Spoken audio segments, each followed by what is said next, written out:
औज़ुबिल्लाहिमिनश्शैतानिर्रजीम बिस्मिल्लाहिर्रहमानिर्रहीम। अस्सलाम वालेकुम। सबसे पहले तो जो सब कहते हैं वही मैं भी कहती हूँ कि सबसे पहले तो चैनल को सब्सक्राइब करें, ठीक है, और काम पसंद आता है तो लाइक और शेयर भी ज़रूर कर दिया करें। अब हम क्या कर रहे थे, हम पीएमओ की तैयारी कर रहे हैं, तो उस सिलसिले में हमने एक पेपर आईकेएमसी का प्रैक्टिस सॉल्व कर लिया था, पीएमओ का भी मॉडल पेपर सॉल्व कर लिया था। तो मैंने आपसे कहा था कि मैं आपको परमुटेशन और प्रोबेबिलिटी, ठीक है, ये दो टॉपिक्स हैं जो कि 9th और 10th के लिए बिल्कुल नए हैं। फर्स्ट ईयर सेकेंड ईयर को मसला कोई भी नहीं है, ठीक है, और सेकेंड ईयर को तो बिल्कुल ही कोई मसला नहीं है क्योंकि वो एंट्री टेस्ट की तैयारी भी करेंगे इंजीनियरिंग के बच्चे, मैथ्स वाले, ठीक है ना, और उनके सिलेबस में भी बड़ा तफसील से ये टॉपिक है। लेकिन 9th और 10th के लिए ये बिल्कुल न्यू है, ठीक है। तो आज मैं आपको परमुटेशन थोड़ी सी स्टार्ट करवाऊंगी, आप इसकी प्रैक्टिस करें, आप गूगल पे जाएं और परमुटेशन क्विज लिखें और आप वहां पर भी इसको सॉल्व करें। परमुटेशन के साथ कॉम्बिनेशन का क्वेश्चन भी आ सकता है, ठीक है। तो मैं आपको कोशिश करूंगी कि 2 दिन, आज और कल, ठीक है, कल नहीं तो परसों, 2 लेक्चर्स में मैक्सिमम मैं कोशिश करूंगी कि मैं आपको बेसिक परमुटेशन बता दूं। और इससे रिलेटेड जो हमने अगर पीएमओ में कोई क्वेश्चन किया है या हमने आईकेएमसी में किया है तो मैं उसका हवाला भी आपको दूंगी साथ, ताकि आपको समझ आ जाए कि परमुटेशन कहाँ यूज होती है, ठीक है। अब पीएमओ का जो सिलेबस है ना, तो उसमें उन्होंने क्या किया है, उन्होंने आपको प्रोबेबिलिटी तो दिया है, एडवांस लेवल तक प्रोबेबिलिटी दिया है। वो एडवांस लेवल फर्स्ट ईयर और सेकंड ईयर के लिए और ए लेवल्स के लिए होगा, लेकिन उसकी जो बेसिक है वो 9th और 10th और ओ लेवल्स के लिए भी होगी, ठीक है। तो लेकिन परमुटेशन इंक्लूड नहीं किया, लेकिन मुझे लगता है ये बहुत इंपॉर्टेंट टॉपिक है और इससे रिलेटेड क्वेश्चन बड़े आराम से बन सकता है, ठीक है। तो मैं आपको इसकी थोड़ी सी प्रैक्टिस करवा देती हूँ।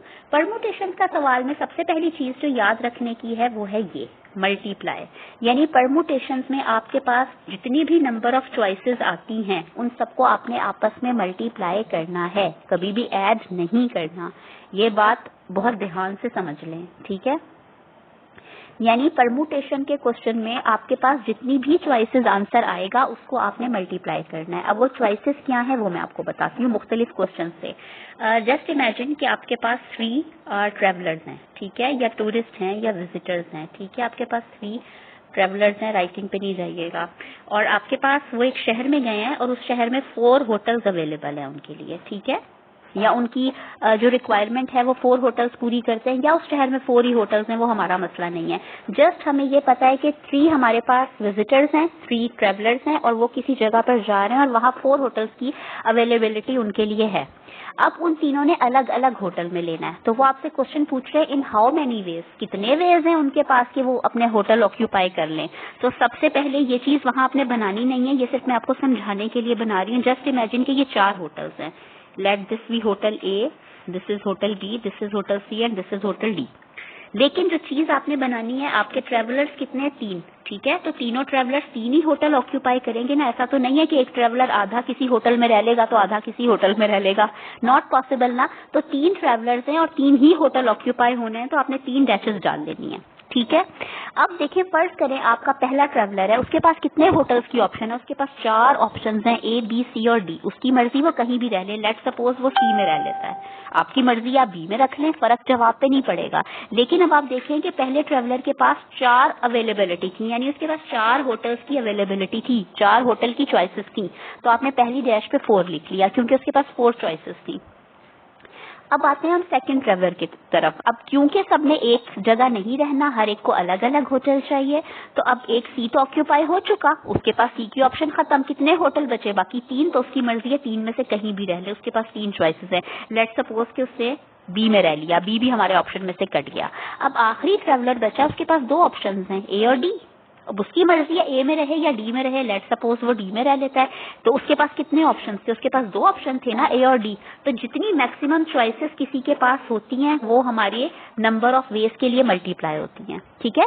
तो हमारी जो ऑप्शन सी 4, 3 और 2 थी, तो 4 3 12, 12 2 24, द आंसर इज 24, यानी वो 24 वेज हैं उनके पास कि वो अपनी होटल को ऑक्यूपाई कर लें, ठीक है।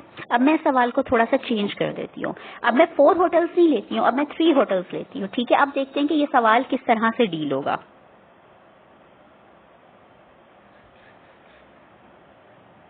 एक मिनट जस्ट।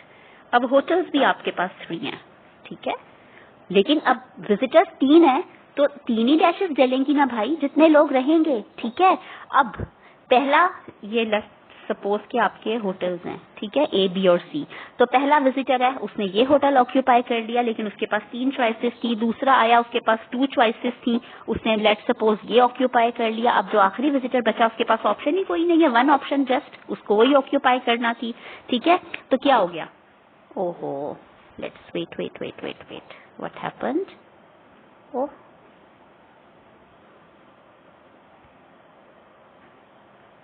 ठीक है, इसको आप सबको मल्टीप्लाई कर लें आपस में, ठीक है। 3 2 जा 6, 6 1 जा, सॉरी 3 2 जा 6, 6 1 जा 6, yes, answer is 6। Now the answer is 6। Clear हो गया, ये था आपका परमुटेशन का क्वेश्चन। अब लाइक बनाना वाला क्वेश्चन याद है आपको, जो हमने IKMC में किया था कि बनाना आप कितने वेज में पढ़ सकते हैं, और जो 1 से लेके 9 तक आपने डिजिट्स रखने थे, वहां पर भी परमुटेशन अप्लाई हो रही थी, ठीक है। अब लेट सपोज के हमारे पास हैं 3 बुक्स हैं, टोटल 3 बुक्स हैं, ठीक हो गया। अब एक बुक है आपके पास इंग्लिश, ENG लिख देती हूँ, ठीक है। एक बुक है आपके पास उर्दू, और एक बुक है आपके पास मैथमेटिक्स, ठीक है। अब वो आपसे कहते हैं बताएं इन हाउ मेनी वेज, ठीक है, कि आप इन बुक्स को अरेंज कर लें। तो जस्ट पहले मैं इसको जबानी करती हूँ, आपकी मर्जी है पहले इंग्लिश रख दें, फिर उर्दू रख दें, फिर मैथ रख दें, आपकी मर्जी है इंग्लिश को पहला रखें, मैथ को दूसरा कर दें। तो इस तरह अगर आप अरेंज करेंगे तो दिमाग तो धमाके से उड़ जाना है, ठीक है, ये तो नहीं ऐसे होना। तो इसके लिए परमुटेशंस का तरीका है, ठीक है।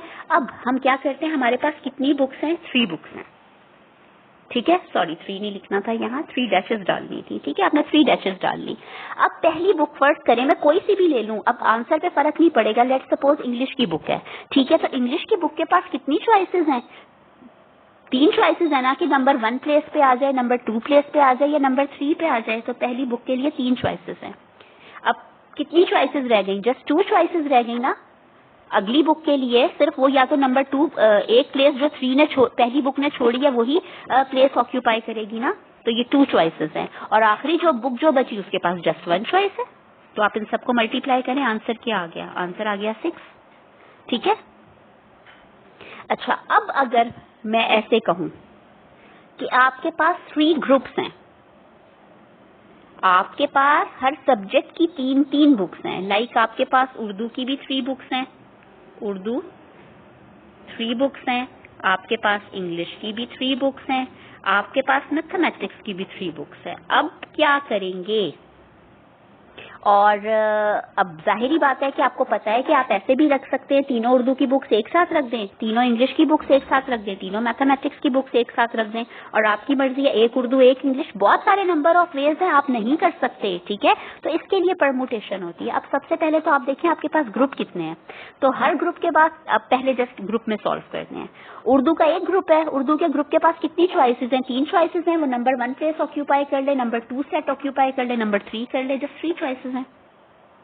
अब एक स्पेस ऑक्यूपाई हो गई। अब जो सेकंड सेट आया, लाइक इंग्लिश का सेकंड सेट है, उसके पास जस्ट 2 चॉइसेस बची हैं कि वो 2 प्लेसेस ऑक्यूपाई कर सकती है। अब जो लास्ट सेट आपके पास बचा, चाहे वो किसी भी सब्जेक्ट का बुक्स का है, मैथ्स है, उर्दू है, इंग्लिश है, उसके पास जस्ट 1 प्लेस बची है, ठीक है। तो पहले तो हमारे पास ये आ गया, ठीक है, लेकिन just it is not the answer. आप ऐसे भी तो कर सकते हैं कि उर्दू को एक उर्दू एक इंग्लिश एक मैथ, आप ऐसे भी कर सकते हैं एक उर्दू एक मैथ एक इंग्लिश, आप ऐसे भी कर सकते हैं पहले इंग्लिश की लगा लें, सही बात है। अब इसके लिए अगेन हम क्या करेंगे, अगेन हमें डैशेस डालनी पड़ेंगी, क्योंकि हर बुक की अलग अरेंजमेंट होगी, ठीक है। अब उर्दू के पास भी 3 हैं, तो उसकी भी 3 चॉइसेस बनेंगी, यानी वो भी आंसर 6 ही आएगा, ठीक है, आंसर आपका 6 आना है, ठीक है। तो इस तरह से करते करते जब आप इंग्लिश के भी करेंगे, मैथ्स के भी करेंगे, तो सबका आंसर आपका 6 आ जाएगा, ठीक है। तो जब 6 क्रॉस 6 क्रॉस 6 क्रॉस 6 आ जाएगा, तो आपके पास नंबर ऑफ वेज आ जाएंगे 6 रेज़ टू पावर 4। क्लियर हो गया, आसान है, मुश्किल नहीं है ये, ठीक है। अच्छा, अब एक सवाल देखते हैं। हमारे पास एक लेटर है इंग्लिश का, कैट, CAT। अब वो कहते हैं हाउ मेनी वेज कि हम कैट को लिख सकें। कैट में कितने लेटर्स हैं, 3, हमने डाल दी 3 डैशेस। तो सी के पास कितने ऑप्शंस हैं, सी यहाँ भी आ सकता है, सी यहाँ भी आ सकता है, सी यहाँ भी आ सकता है, तो सी के पास 3 चॉइसेस हैं, ठीक है। तो अब एक सी के पास 3 चॉइसेस हैं। अब एक जगह तो ले ली ना सी ने, तो जस्ट 2 चॉइसेस बची, तो ए के पास 2 चॉइसेस हैं। अब दूसरी जगह भी फिल हो गई, तो जस्ट टी के पास 1 चॉइस है, इसको मल्टीप्लाई करें 6 वेज में आप कैट लिख सकते हैं, ठीक है। लेकिन अब मैं सवाल बदल दूं, ठीक है। मैं ये कहती हूँ कि कैट आपने इस तरह अरेंज करना है कि ए और टी आगे पीछे ना हो, ए और टी कैट का आगे पीछे ना हो। तो अब इसका मतलब ये हो गया कि अब इसके 3 लेटर्स नहीं है, अब इसके जस्ट 2 लेटर्स हैं। क्यों? क्योंकि ए और टी को आप आगे पीछे नहीं कर सकते, यानी सी को ए और टी के बीच में नहीं ला सकते। अब जस्ट आप ये फर्ज करें आपके पास 2 लेटर्स हैं, ये सी अलग लेटर है और ए टी अलग लेटर है, ठीक है। तो आपके पास कितनी ऑप्शंस हैं? पहले के पास 2 ऑप्शंस हैं और आखिरी के पास जस्ट 1 ऑप्शन बची। लेकिन अब ए और टी भी तो अपनी जगह आगे पीछे कर सकता है, सही बात है ना। ए और टी जो है वो ए की जगह आ जाए और ए जो है वो टी की जगह आ जाए, तो यहाँ इसके पास भी 2 चॉइसेस हैं और आखिरी के पास 1 चॉइस है। तो इसका मतलब 2 2 4, ठीक है, 4 वेज हैं, ठीक है। मैं आपकी मजे की बात इसको लिख के भी दिखाती हूँ 4 वेज में, ठीक है। देखिए फर्ज करें मैंने कहा था कैट का 80 नहीं टूटना चाहिए, तो पहले मैंने लिखा 80 लिख दिया और सी बाद में लिख दिया, दूसरा सी पहले लिख दिया, 80 बाद में लिख दिया, ठीक है। अब दूसरा ऑप्शन मेरे पास ये है, मैं टी पहले लिख दूं, ए और टी को मैंने अलग नहीं किया, आगे पीछे किया है। उसी तरह यहाँ पे ए टी को मैं टी ए कर दूं। कितने ऑप्शंस हो गए आपके पास? 4, इसके अलावा कोई ऑप्शन ही नहीं है लिखने का, ठीक है। तो ये हमारे पास क्लियर हो गया, ठीक है। अच्छा, अब एक सवाल मैं आपको कॉम्बिनेशन का करवाती हूँ। कॉम्बिनेशन के क्वेश्चन थोड़े से इजी होते हैं, ठीक है। अब वो भी मल्टीप्लाई ही होते हैं। लाइक अगर मैं आपको कहूँ आपके पास हैं 6 शर्ट्स हैं और आपके पास 2 पैंट्स हैं, ठीक है, 2 पैंट्स हैं। अब आपके पास कितने कॉम्बिनेशन बनेंगे कि आप 6 पैंट्स और 6 शर्ट्स और 2 पैंट्स को पहन लें? भाई एक शर्ट है एक पैंट है, आपने हर दफा एक शर्ट और एक पैंट ही यूज कर दी है ना, तीसरी चीज तो कोई भी नहीं है, तो 2 डैशेस डाल दी। शर्ट्स कितनी है? 6, पैंट्स कितनी है? 2, ये लें 6 2 12। अगर मैं कहूँ आपको कि आपके पास 8 शर्ट्स हैं और आपके पास 5 पैंट्स हैं, पहले इसको रेज कर देती हूँ। आपके पास 8 शर्ट्स हैं और आपके पास 5 पैंट्स हैं, ठीक है। तो उसी तरह एक शर्ट और एक पैंट आपने यूज करनी है, तो कितनी शर्ट्स हैं? 8 शर्ट्स हैं। कितनी पैंट्स हैं? 5 पैंट्स हैं। तो 8 5 40, 40 इज द आंसर। क्लियर?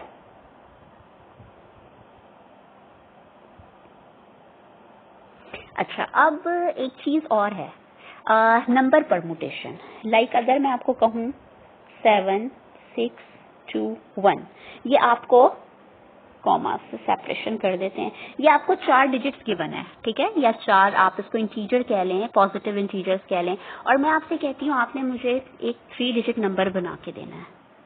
तो कितने पॉसिबल वेज हैं? अब मुझे बताएं, पेपर पे बनाने बैठेंगे ना तो 4 घंटे पूरे हो जाने। पेपर 3 घंटे का, 4 घंटे में भी आंसर नहीं निकलेगा। क्यों नहीं निकलेगा? क्योंकि इसका तरीका गलत होगा। ये क्वेश्चन होगा परमुटेशन के तरीके से। हमने कितने डिजिट नंबर बनाना है? 3 डिजिट, तो हमने 3 डैशें लगा ली, ठीक है, 3 डैशेज हमने लगा ली। अब 7 के पास कितनी चॉइसेस हैं? यानी सॉरी, पहली डैश के पास कितनी चॉइसेस हैं? पहले के पास एक 7 है, 6 है। अच्छा, ये वाला है कि नंबर रिपीट नहीं हो सकता, number should not be repeated, हमें कंडीशन बताई हुई है।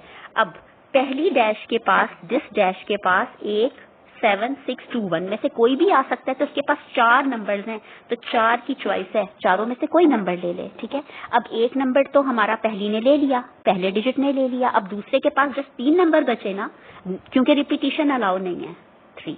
अब आखिरी वाला हमारा जो डैश था, दिस डैश, इसके पास जस्ट 2 चॉइसेस हैं, कोई से 2 नंबर में से एक ले ले, क्रॉस करें, तो आप ये 4 3 12, 12 2 24 इज द आंसर, ठीक है। अब अगर मैं आपसे कहूं कि नंबर रिपीट हो सकता है, अब क्या होगा? उसी तरह 3 डैशेज हैं क्योंकि आपको 3 डिजिट नंबर बनाना है, ठीक है। अगर 3 डिजिट नंबर बनाना है, मैं कहूं कि पहली डैश के पास कितने ऑप्शन है? वो 7 भी ले सकता है, 6 भी, 2 भी, 1 भी, जस्ट 4 ऑप्शन है। क्लियर?